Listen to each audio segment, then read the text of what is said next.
మనకి ఇప్పుడు సెంట్రల్లో థర్డ్ టైం మళ్ళీ బీజేపీ వచ్చిందండి, దాని మీద మీ అభిప్రాయం ఏంటండి?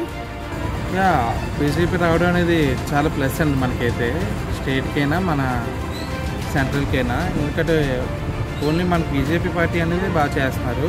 ఎందుకంటే మోడీజీ వాళ్ళ డెవలప్మెంట్ కానీ ఆయన థాట్స్ కానీ మన ఇండియాకి అనేది చాలా ప్లస్ అవుతుంది. ఎప్పుడు వాళ్ళే రావాలని చెప్పి మేమైతే అనుకుంటున్నాం.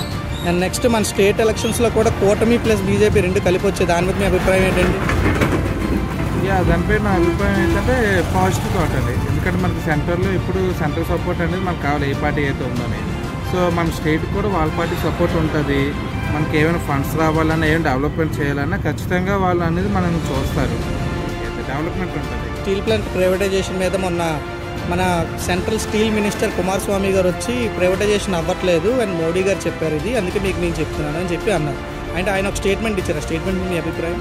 ఆ స్టేట్మెంట్ అనేది మేము చూసామండి. ఎందుకంటే మా ఫాదర్ స్టీల్ ప్లాంటే కాబట్టి ఆయన లాస్ట్ 3 months నుంచి చాలా స్ట్రగుల్ అవుతున్నారు.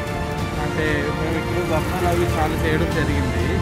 సో దాన్ని బట్టి అయితే మొన్న స్టేట్మెంట్ అనేది రీసెంట్గా చూశారు, కుమారస్వామి ఇలా చెప్పారు, సో మాకు పెద్ద ప్రాబ్లం లేదని చెప్పి మా ఫాదర్ అని చెప్పడం జరిగింది. సో నేను కూడా అది మా సోషల్ మీడియాలో వాటిలో కూడా చూశాను. సో అది వెనుకనే హ్యాపీ అని, మా ఫ్యామిలీ అందరూ హ్యాపీ అండి. స్టీల్ ప్లాంట్లో కూడా అందరూ ఓకే దీనికైతే, ఎందుకంటే అందరూ ఫైట్ చేసింది దానికోసం కాబట్టి. సో మళ్ళీ మనకి సపోర్ట్ చేసే పార్టీస్ వచ్చాయి కాబట్టి తప్పకుండా మనకి పాజిటివ్ వైబ్ అనేది ఉంది.